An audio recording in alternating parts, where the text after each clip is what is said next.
Soy Rubén Ditus y en esta edición conversaremos con Josefina Arauz, historiadora, investigadora, subdirectora, entiendo, ¿no?, del Instituto de Estudios de la Sociedad y es columnista de medios y actual estudiante del doctorado en filosofía en la Universidad de los Andes.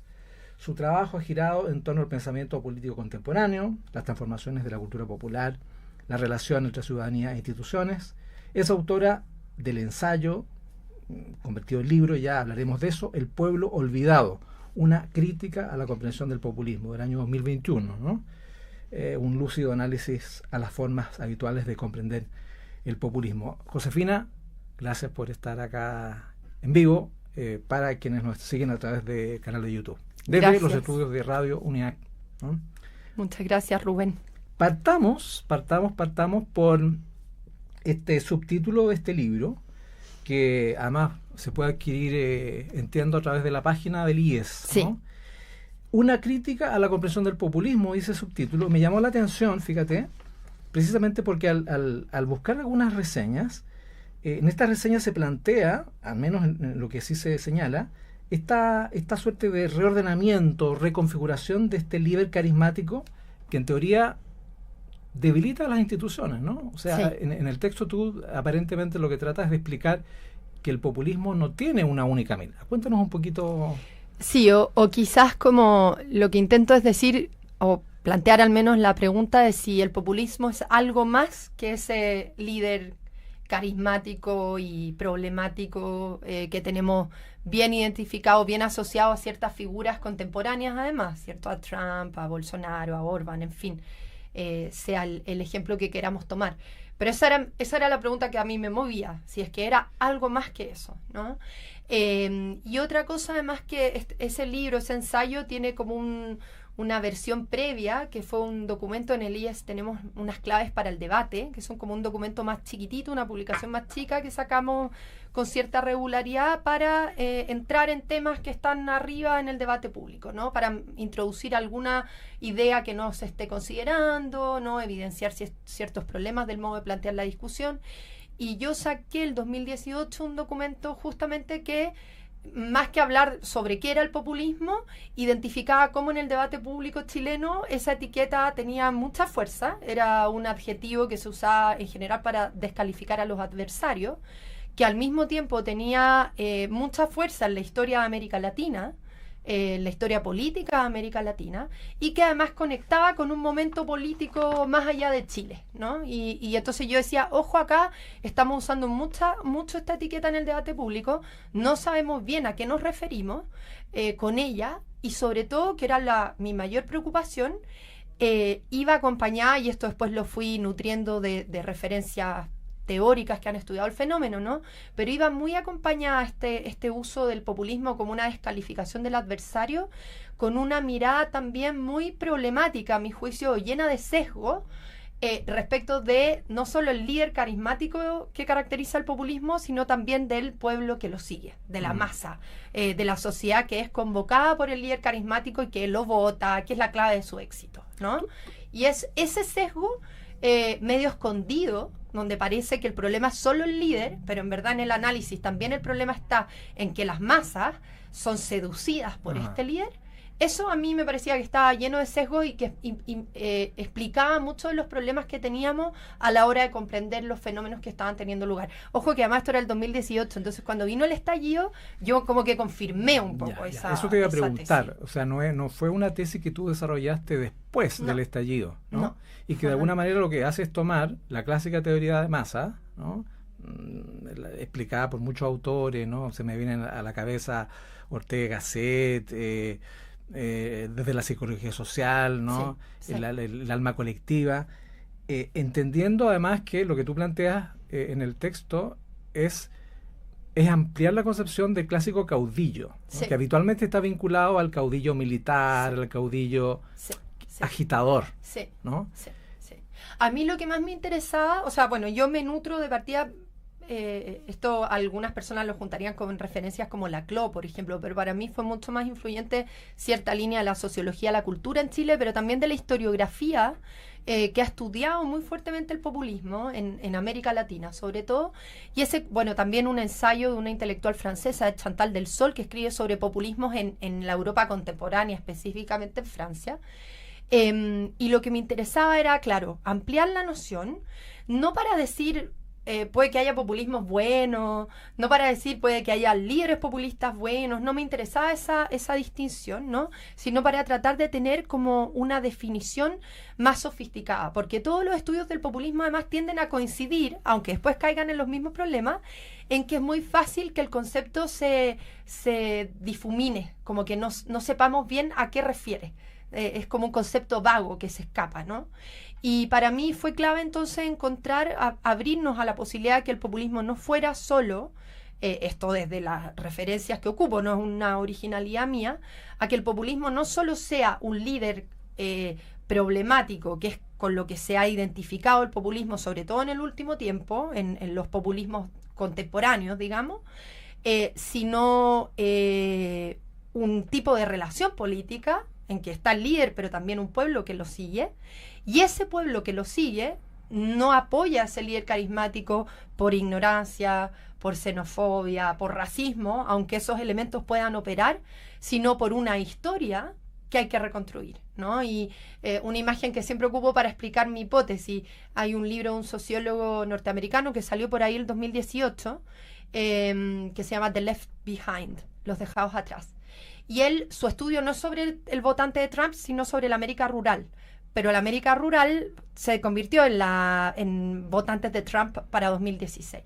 Y cuando yo leí ese libro, en el fondo la evidencia que encontré fue que detrás de Trump, y por lo tanto de un líder problemático como ese, que nadie puede discutir que lo sea, hay una historia larga de abandono, de un pueblo dejado atrás, de los olvidados, y por eso también el término del título, que explican el surgimiento de esa figura problemática, ¿no? Y por lo tanto, si queremos hacernos cargo de ella y contenerlas, porque en general todos los estudios del populismo lo que quieren es contener a estas figuras problemáticas y no tienen ningún éxito, ¿no? Y en parte es porque no reconstruyen esa historia previa que explica las condiciones de posibilidad del surgimiento de ese líder, ¿no? Y esa historia de los dejados atrás, de los left behind, es la que hay que reconstruir para cada caso, de modo de entender por qué surgen estos líderes que las élites políticas convencionales se sienten como tan espantadas, ¿no? No solo amenazadas, sino como, pero qué horror, ¿de dónde sale esto? Y la gente que se somete y deja que asusen sus bajas pasiones. Bueno, hay algo más complejo que entender y reconstruir. Ahora, en el concepto que tú desarrollas en tu texto, haces una distinción entre el populismo de derechas versus el populismo de izquierdas. ¿Podríamos establecer algunas diferencias? Te lo pregunto porque desde hace un tiempo a esta parte ha habido un aumento de estudios, artículos que hablan de la derecha radical, esta nueva derecha, ¿no es cierto?, extrema, explicando lo que pasa con Trump, empezando el fenómeno Milei, Bukele, etcétera, ¿no? Como si el populismo de izquierda tuviese, por así decirlo, una configuración histórica distinta, como si el populismo de izquierda tuviera que ver más bien con esta historia del proletariado. En cambio, el populismo de derecha se aprovecharía más bien de la ignorancia de aquel que sufre las migraciones, etc. No, yo no estoy de acuerdo con ninguna distinción que sea más benevolente con un lado que con otro. Esas me parecen como instrumentales, ¿no? O sea, hechas ad hoc. Yo en el libro, yo en particular, tomo a otros autores, pero yo ofrezco una definición muy mínima de populismo y muy general, que es la de una relación, ¿no? Una relación que surge por una demanda democrática insatisfecha en contextos de crisis de representación. Eso es lo que alcanzo a decir al final, ¿no? Y una demanda por un vínculo político que en parte se configura con este líder porque se logra construir un vínculo fuerte de reconocimiento, digamos, de esa demanda insatisfecha por mucho tiempo, ¿no? Y esa es la fuerza que explica esta particular forma de enganche que dice Alan Knight, un historiador británico, respecto al populismo. Pero otros autores efectivamente estudian el populismo y distinguen entre populismos de derecha e izquierda, aunque a mí nunca me han convencido. Y de hecho los autores como más influyentes hoy día, por ejemplo, la tesis de Rovira y Mood, ¿no? Ellos afirman, por más que distingan tipos de populismo, el eje que define el fenómeno a juicio de ellos aplica tanto para izquierdas como para derechas, y que tiene que ver con el hecho de ser una lógica política que diferencia, una ideología mínima que establece una oposición entre élites y pueblo, donde el pueblo es virtuoso y la élite es una casta, ¿no? Mala y viciosa. Manipuladora. Y que se puede, esa ideología mínima se puede vincular con ideologías robustas del tipo que sean de derechas o de izquierdas, porque populismos han habido de todos los lados y las dimensiones problemáticas del populismo están en los dos lados. Y ojo, en la historia de América Latina efectivamente los populismos de izquierda están, por así decir, vinculados a las demandas insatisfechas de los sectores populares y a la extensión de derechos de los sectores populares, por más que uno tenga críticas de esos liderazgos populistas, ¿no? Pero los liderazgos populistas de derecha hoy día también están vinculados con grupos populares olvidados y muy enojados con élites progresistas que se alejaron de sus bases, ¿no? Que es lo que pasa con demócratas en Estados Unidos, o lo que pasa también en Francia con un mundo socialista, que la típica tesis, ¿no? Que abandonan bien deliberadamente al trabajador por las reivindicaciones identitarias post caída del muro. Ajá, entre los cuales está el medio ambiente, el feminismo. Y que empieza a chocar, porque en el fondo todas las banderas, por así decir, las feministas, las ambientalistas, etcétera, chocan con un trabajador que incluso en Europa, esto lo dice muy bien Chantal del Sol, en general sigue siendo bien tradicional, si es pertinente la etiqueta, en su visión de mundo. Así que ¿no? es fundamentalmente el ciudadano corriente, ¿no? Sí, que tiene que sí, trabajar para sobrevivir, ¿no? Y hay un abandono del... Entonces, ojo, yo creo que el riesgo de aprovechamiento no es patrimonio de nadie, digamos, está en derechas e izquierdas, y tampoco es patrimonio del populismo. Pero sí hay algo, un patrón sin duda, en el éxito y en la consolidación de liderazgos populistas en izquierdas o derechas a la hora de reivindicar a grupos efectivamente olvidados. Entonces, eso es lo que a mí me inquietaba, ¿no? Que yo no pretendía discutir la deriva problemática de los líderes populistas, sino cuál era la historia previa que explicaba su surgimiento. Y esa consideración no se hacía. Bueno, en el fondo el enfoque es un enfoque historiográfico, no histórico más que politológico. Es sociológico, ¿no es cierto? ¿No? Igual una disputa disciplinaria en algún sentido. Sí. Oye, interesante la perspectiva que tú planteas. ¿Cómo esto tú lo encajas para tratar de explicar la situación del populismo en Chile, en el contexto del actual escenario electoral, ¿no? Sobre todo, ¿por qué te lo planteo? Porque hay algunos intelectuales que derechamente están señalando que los extremos han perdido fuerza. Hay una suerte de moderación. O sea, que esa polarización de la que tanto se habló en algún momento, pensando en la elección presidencial pasada, sí. Y en la convención... ya no existe, exactamente, la elección de los dos procesos constituyentes, donde los candidatos extremos, estoy pensando en el caso de José Antonio Kast, Yanel Jara, se han tenido que centrar. De hecho, el discurso de Matei va en esa dirección. ¿Coincides con esa lectura? ¿La población, el chileno común y corriente, no está polarizado realmente? ¿O hay algo de eso? No, o sea, coincido en eso último. O sea, yo creo que en la ciudadanía no hay polarización, o no es la misma que la de la política. Yo creo que y eso no es invento mío, digamos, lo han planteado hartos autores, Katia Araujo, en fin, que es una etnógrafa de la sociedad chilena, también lo plantea así, ¿no? La polarización es en las élites.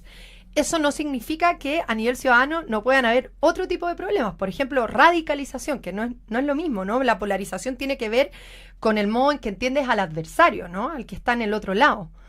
Pero otra cosa es que sin haber polarización haya demandas bien radicales respecto de materias críticas que no se han respondido bien, a propósito de migración o de la crisis de seguridad, ¿cierto? Y yo creo que puede haber más de eso a nivel ciudadano, donde se pueden instalar posturas, por así decir, extremas, conviviendo al mismo tiempo con la demanda de figuras que den estabilidad, seguridad, calma a un país que ha tenido muchos vaivenes, donde hay muchas incertidumbres y donde la incertidumbre política se vino a sumar a una incertidumbre como muy general, muy marcada en las vidas cotidianas de las grandes mayorías. Entonces, eso es lo primero. Y lo otro, es complicado. Yo creo que soy buena, tiendo a tratar de deshacer un poco los conceptos que usamos o las hipótesis instaladas, porque a veces van transformándose en muletillas, ¿no? Porque, ya, si acordamos que el triunfo del rechazo el 2022 y del en contra el 2023 es evidencia de moderación de la ciudadanía, que ya es una hipótesis eventualmente discutible, pero acordémosla, esa. Eso nos haría decir que loco ahora, que entonces los favoritos son Kast y Jara, que son los extremos, ¿no? Significa entonces que ya no estamos en el momento 2022-2023 y estamos en un momento en que la gente ya dejó de estar moderada y empezó a estar radicalizada de nuevo o apoyando posturas extremas o polarizadas, en fin, lo que sea. ¿O será que las posturas moderadas, como las de Chile Vamos y la de Carolina Toá para la primaria, han fracasado a la hora de encarnar esa moderación, ¿no? Y de interpretar bien en qué debiera consistir, cuál es la naturaleza de la moderación que se está demandando, ¿no? Que a veces se confunde, a veces se cree que tiene que ver con decir que no se es de izquierda ni de derecha, que tiene que ver con los consensos, cuando quizás la moderación tiene mucho más que ver con no sé, o yo pienso quizás ni siquiera tanto con moderación como con la capacidad de demostrar que se tiene un proyecto político orientado a las preocupaciones de la gente y no agendas ideológicas, por así decir, abstractas, ¿no?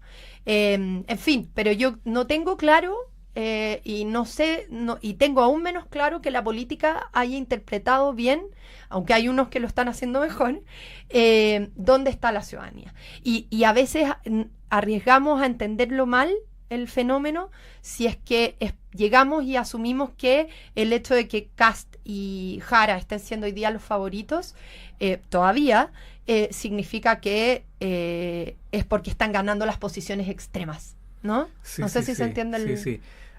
¿Tú dirías que hay una vinculación en esta etiqueta del extremismo? Estoy pensando en los populismos más de derecha, o incluso podrían ser los de izquierda, cuando se pone entre paréntesis la democracia, ¿cierto? Un poco siguiendo el planteamiento que tú señalas sobre la radicalización. O sea, por ejemplo, hay aumento de inseguridad, aumento de crimen organizado, y por lo tanto nos falta el que dice, no, hay que reinstalar la pena de muerte. Claro. ¿No? Sería una medida radical que perfectamente podría ser una cruzada de alguien moderado, pero que plantee, mire, esto lo vamos a resolver a través de un plebiscito. Claro. ¿Existe esa posibilidad hoy día en Chile de que un moderado plantee medidas radicales para ganar una elección? ¿Lo estás viendo al menos así? No lo tengo claro, o sea, no sabría responderlo en los términos que me preguntas ahora, ¿no? Pero es extraño lo que ocurre, porque al mismo tiempo que parecen haber posturas como o líderes, candidatos presidenciales muy opuestos entre sí, y sobre todo en los favoritos, al mismo tiempo sus proyectos giran en torno a los mismos temas y prioridades. Es muy loco y no hay mucho margen para moverse, ¿no?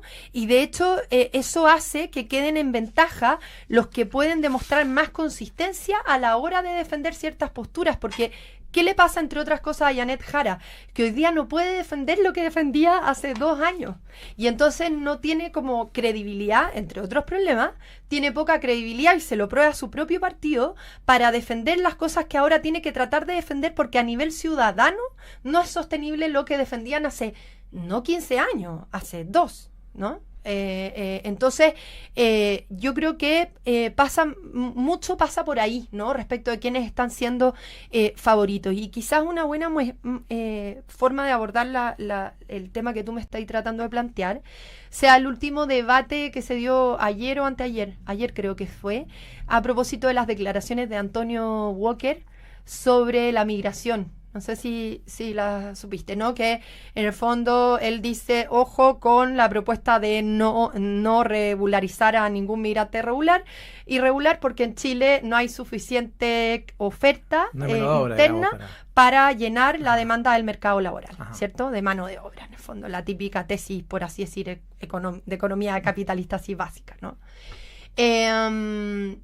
Y resulta que creo que Rincón apoyó un poco esa idea, ¿cierto? Y Kaiser y Kast salen a decir, como dijo Bárbara Figueroa, con un populismo barato, ¿cierto? No, de ninguna manera el migrante irregular se va, ¿no? Lo que la masa quiere escuchar. Claro. Y esa es la conclusión que se saca, ¿no? A ellos les está yendo bien porque dicen la afirmación fácil. La gente no quiere que entre nadie más y sea eso bueno o malo, ellos van y lo dicen. Pero ¿qué es en verdad lo que están haciendo bien Kast y Kaiser cuando hacen eso?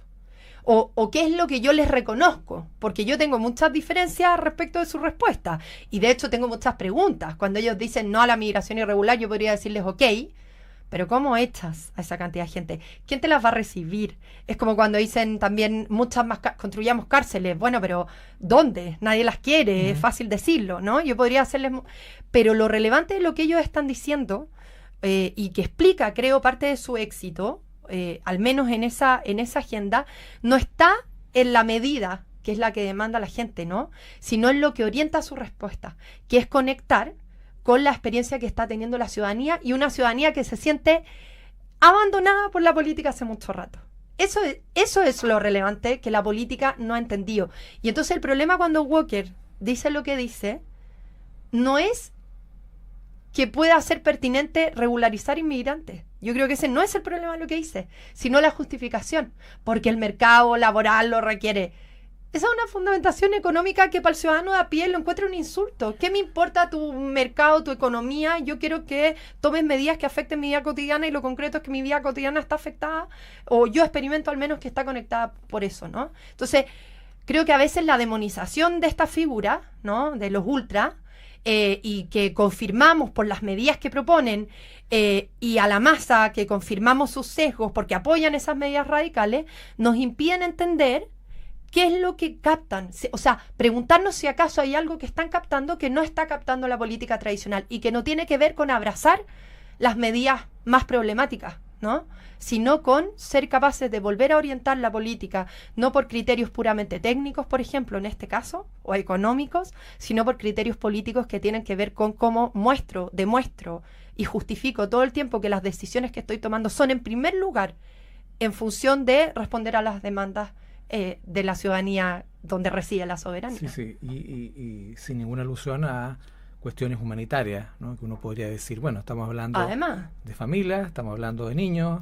Pero él no da ni uno de esos criterios, él dice razones económicas, que pueden ser, pero son políticamente es una afirmación muy, muy problemática. Ahora, no sé si has tenido la posibilidad de... ¿Tienes activa participación en el mundo digital? ¿Tienes redes? ¿Yo? Sí. ¿Cómo? O sea, las miro, pero yo abandoné X, por ejemplo, cuando todavía era Twitter. Te iba a preguntar, porque aparentemente estas respuestas de los candidatos que tú mencionas son la clásica respuesta para la cuña que se viraliza rápidamente en redes sociales. O sea, estamos hablando de candidatos que no le están hablando a los medios, sino que le están hablando a las redes. Que sería una explicación, ¿no? Sí.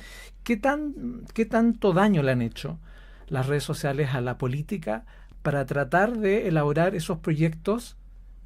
De hecho, es la crítica que se le hace a la candidata Matei, en sentido, sobre todo hace algunos meses, ¿no? Con la baja de las encuestas, no encontrar el tono, no encontrar el relato, ¿no? A ver, yo creo que las redes sociales sin duda son una variable fundamental para entender la política, la sociedad en general, pero la política contemporánea en particular y los problemas de la política contemporánea. a propósito de las cámaras de eco, ¿cierto? De cómo funcionan los algoritmos, del tipo de prioridades que fijan, ¿cierto? Cuáles que no tienen que ver con la verdad, sino con otro tipo de objetivos, ¿cierto? Cuando lo que mueve es el cliqueo y no otro tipo de preguntas, bueno, los incentivos son muy distintos, ¿cierto? Todos los problemas que sabemos a propósito de las fake news, etcétera, pero yo creo que es el problema del excesivo énfasis, aunque creo que es muy relevante y por eso parto desde ahí, digamos, y es un tema en ciencia política, algo que se estudia mucho hoy día, los efectos de las redes sociales, cómo han modificado la interacción entre las personas, cómo han dañado la interacción cara a cara, cómo han determinado los vínculos políticos, etcétera.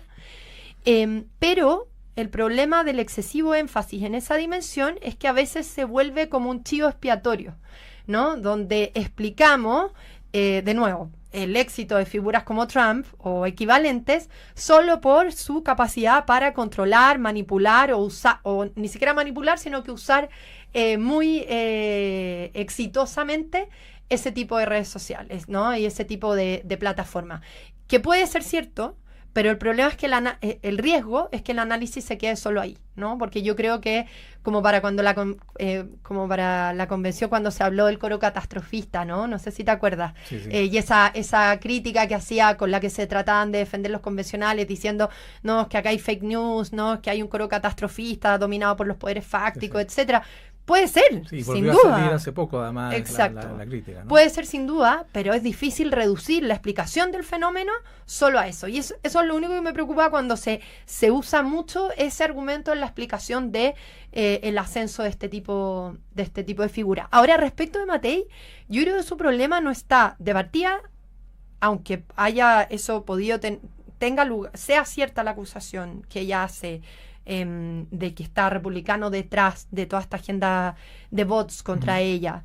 En primer lugar, creo que eso no explica el daño de su imagen, no se reduce a eso, en primer lugar. Pero además yo creo que los problemas de Evelyn Matei han estado aunque obviamente sus adversarios en la derecha son un factor tensionador importante que la dejan en un lugar difícil, yo creo que muchos problemas han tenido que ver con decisiones internas y problemas internos de Chile Vamos, ¿no? Y quizás la mejor muestra es la severísima dificultad que ella ha tenido para mostrar, mientras Kast instaló desde inicios de año el gobierno de emergencia, Evelyn Matei, que tenía desde inicios de año también todo listo su equipo programático con sus propuestas, no logró instalar ni una idea respecto de su programa. Sí. Y de hecho no ha logrado encarnar una figura consistente y pasó del apoyo de la pena de muerte, las muertes inevitables del golpe, etcétera, a decir que Kast es el candidato extremo, ¿no? Entonces yo creo que ha sido ella, esto lo decía creo que Ascanio, de hecho, hace poco. Alguien por ahí en alguna entrevista, a ella es a la que le ha costado decidirse qué tipo de líder de derecha va a ser, ¿no? Lo que en marketing político diría el relato, ¿no? Claro, su relato. El relato, efectivamente. ¿no? Y su diferenciación respecto de los que están acá al lado del espectro. Ahora está en el lugar más difícil también, yo creo, Sí. en su defensa. Josefina, no puedo no preguntarte por Hannah Arendt. Un pajarito me contó que tú estás trabajando tu tesis doctoral en filosofía, entiendo, en la Universidad de los Andes, en torno al pensamiento de Hannah Arendt. ¿Puedes darnos algunas luces, algún adelanto y de qué manera? La idea es poder bajar esto, ¿no es cierto? Conceptos como la verdad, la acción política, la banalidad del mal, ¿no? Toda esta teorización, cómo tú puedas vincularlo a la realidad actual, ¿no? Si pudieras darnos un poquito una exclusiva. Sí, o sea, yo llego a Arendt en parte, bueno, es una autora que me gustó la leí muy chica en la universidad, muy tempranamente, porque en historia se lee. Arendt es una filósofa política, pero también es historiadora y sus libros sobre la revolución es un libro muy histórico, denso, pero con mucha relevancia en los debates historiográficos, con su comparación entre las dos grandes revoluciones modernas. Y por lo tanto llego muy temprano a ella, pero volví a reencontrarme con su obra justamente desde mi trabajo en el IES y desde mi trabajo de observar la política al ras día a día en sus manifestaciones y problemas cotidianos, porque Arendt es una pensadora de la política, digamos, fundamentalmente. Ella es alguien que quiere no solo mirar y entender la política, sino además entenderla en sus propios términos. Esa es parte de su pelea con la filosofía. Dice, la filosofía le ha metido a la política categorías que no le pertenecen, ¿no? Cómo volvemos a encontrar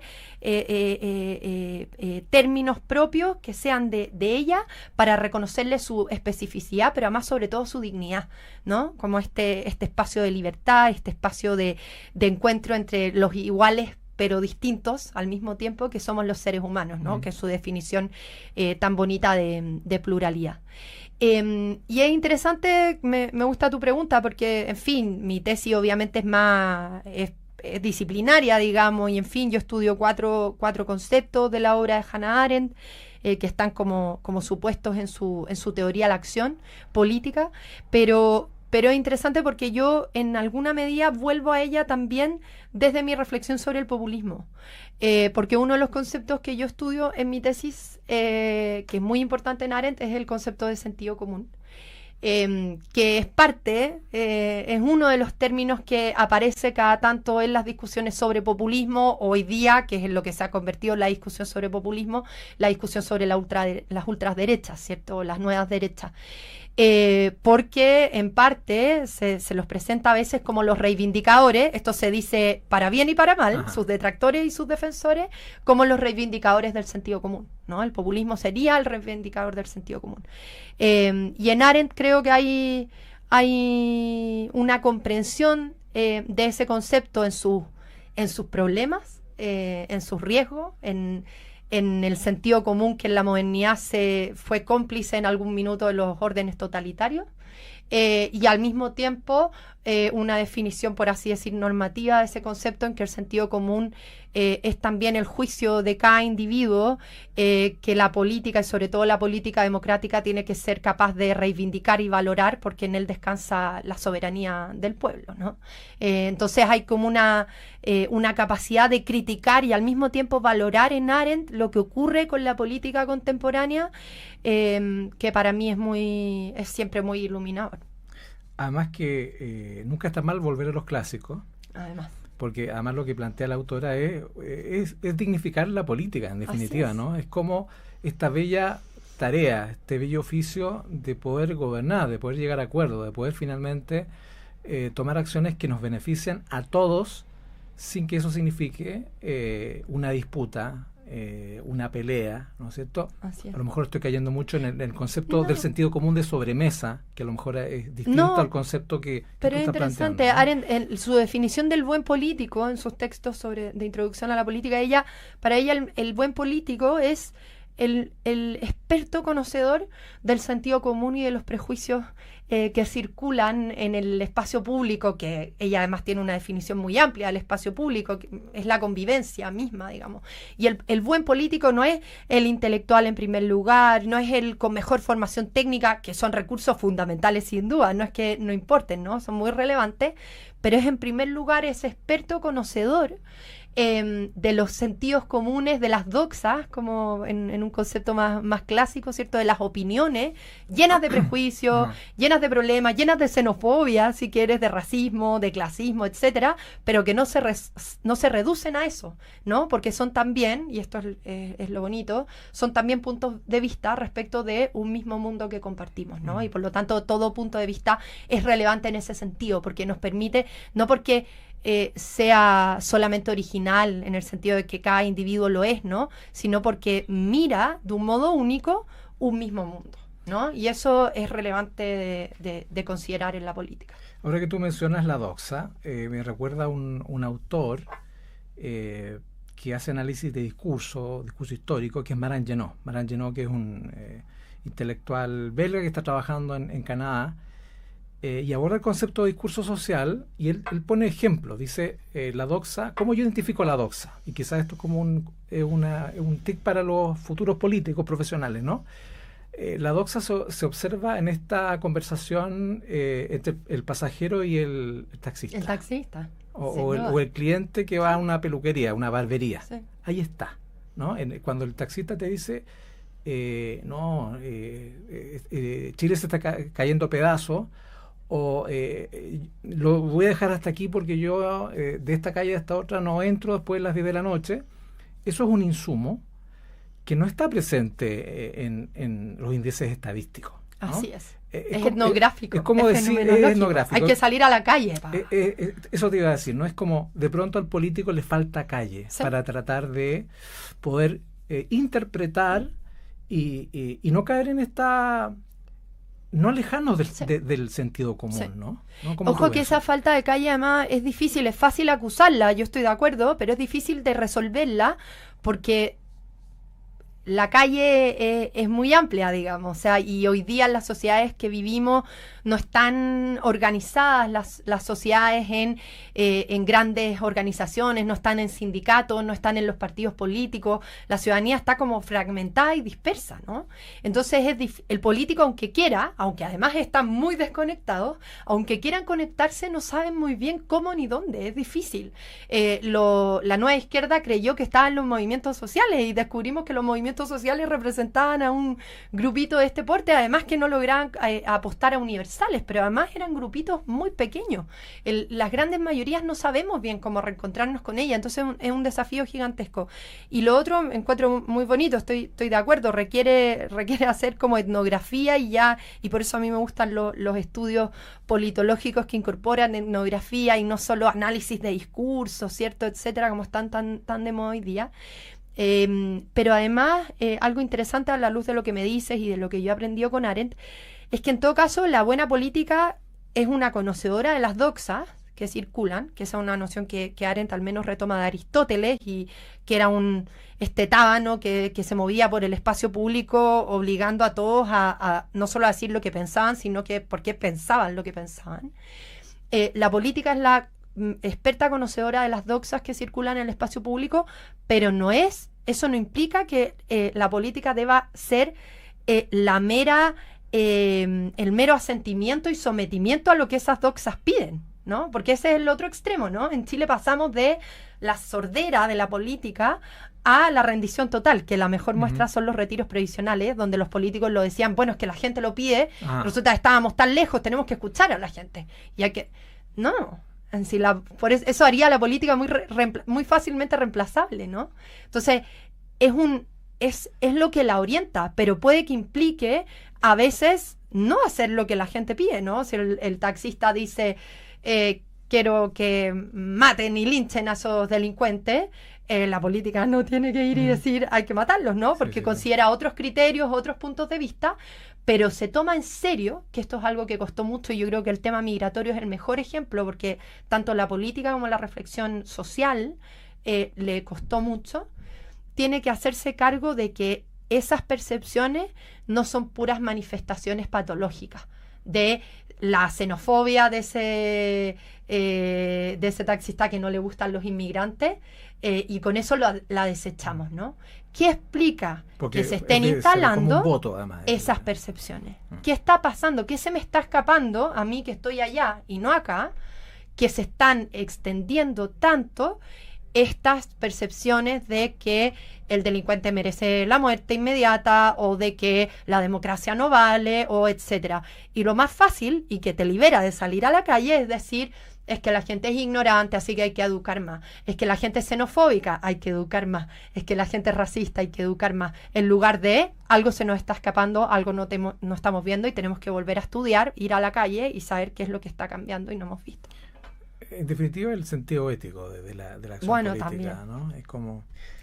Josefina, un último tema, se me quedan muchas preguntas, en algunas conversaciones tú has hablado o se te ha preguntado sobre estas derechas, ¿no? Estas dos derechas que hoy día están, de acuerdo a los sondeos de opinión, están en pugna por el poder, ¿no? Un poquito la izquierda, centro izquierda está observando, ¿no? A menos que pase algo muy raro, todo indica que alguna de las dos derechas va a encabezar los destinos de Chile este año. ¿Cómo tú observas ese debate de ideas? Si es que hay un debate de ideas, o más bien son peleas, son personalismos, ¿no? Yo sé que quedan pocas semanas, menos de 2 meses para las elecciones. ¿Hay posibilidades de poder observar algún lineamiento distinto o lo que viene es un poco predecible? No, en general yo diría que nada es muy predecible, pero en Chile menos hoy día. No, todo puede pasar y el escenario está muy abierto. Pero yo sí creo que hay un debate de ideas, también hay personalismo y otras cosas, pero también hay un debate de ideas al interior de las derechas en Chile, no solo de las nuevas derechas, sino respecto de la tradicional, de la convencional, para usar los términos de Rovira, ¿no? De Cristóbal Rovira, que lo está estudiando hoy día. Pero a mí lo que me preocupa en cómo se aborda este debate es que manda mucho la etiqueta ultra cuando abordamos esta discusión, ¿no? Y acá volvemos al inicio.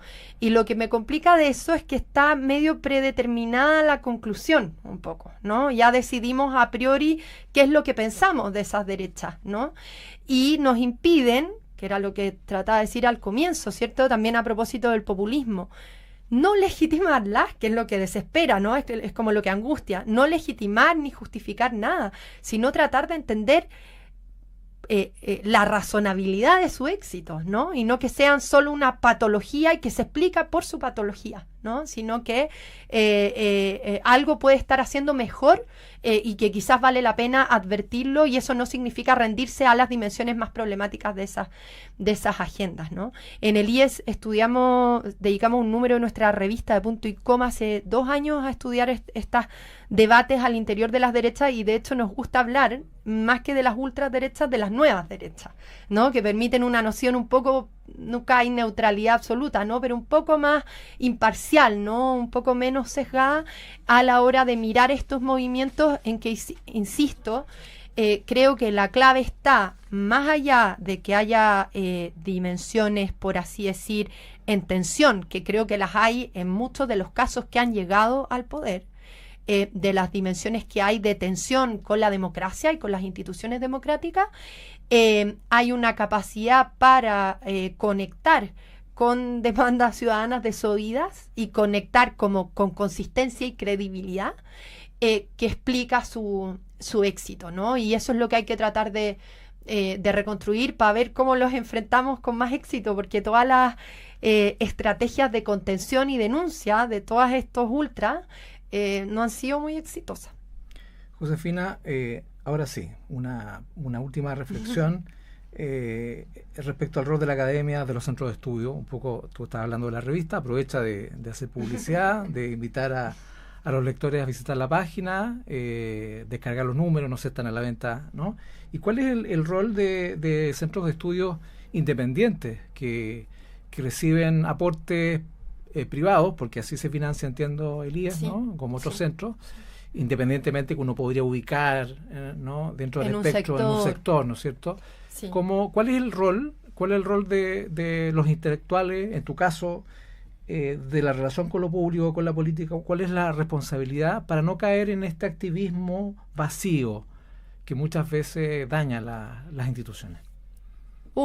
Es un trabajo de joyería y permanente, porque uno está todo el rato en ese riesgo, y las universidades creo que no están más libres de ese riesgo que los centros de estudio en todo caso, aunque creo que son instituciones de características diferentes, en fin, que da para una discusión en sí misma. En particular, desde donde estoy yo, creo que nuestra principal vocación es ayudar a pensar los grandes desafíos de la sociedad contemporánea desde una participación con identidad, digamos, no aguada, digamos, o sea, con una identidad fuerte que en nuestro caso conecta con una premisa chiquitita pero fundamental, que es el reconocimiento de la dignidad de la persona humana. Participar con identidad, pero sobre todo con mucho rigor en el debate público, ayudando a elevar el nivel de ese debate público, sabiendo que las democracias dependen de, en parte, un debate público de alto nivel que sea capaz de exigir a los que toman decisiones, y un debate público que está bien amenazado, al menos en crisis en nuestras sociedades contemporáneas, ¿no? Por distintas razones y procesos. Entonces, creo que hay una misión muy bonita e importante y que exige, y esto lo pensé mucho para el estallido y las desorientaciones de muchos en ese entonces, aunque todos podemos hacer autocrítica de nuestros papeles siempre. Cuando tú me dices cómo no caer en el activismo, es eso. Para mí, al menos, a propósito de mi presencia aquí hoy día, de mi presencia regular en escribiendo columnas o en programas de radio, es el de la responsabilidad que da la posibilidad de estar en un espacio de influencia de esa naturaleza, ¿no? Y que exige mucho rigor, humildad y honestidad para participar siempre ahí en esas instancias, al menos en mi caso, por amor a la verdad, digamos, donde ese sea tu motor principal y no una defensa partisana de las cosas, ¿no? Lo que no significa el abandono de tus ideales, pero no implica el partisanismo, ¿no? Y lo último, bueno, sí, ese trabajo riguroso que nosotros hacemos, al menos se traduce, entre otras cosas, en libros que publicamos y en una revista que es nuestra joyita, que es Punto y Coma, que de hecho por ahí por octubre vamos a lanzar el último número de nuestra revista, pero están todos nuestros números disponibles para comprar en físico, porque esa es parte de nuestra agenda, es promover proyectos no solo virtuales, sino físicos, el papel. Y también pueden suscribirse y apoyar esa iniciativa bonita donde hemos analizado a las izquierdas, a las derechas, la educación, el Estado, la noción de progreso, en fin, la crisis en Venezuela. Ya van 13 números, así que ha sido un trabajo bonito que en parte resume o algo dice de la misión de un lugar como el IES, que quiere ayudar, igual que ustedes, a nutrir un debate público fundamental para la democracia. Josefina Arauz, gracias por aceptar la invitación de Mira Electoral. Yo me despido y nos vemos en un próximo episodio. Muchas gracias. Chao.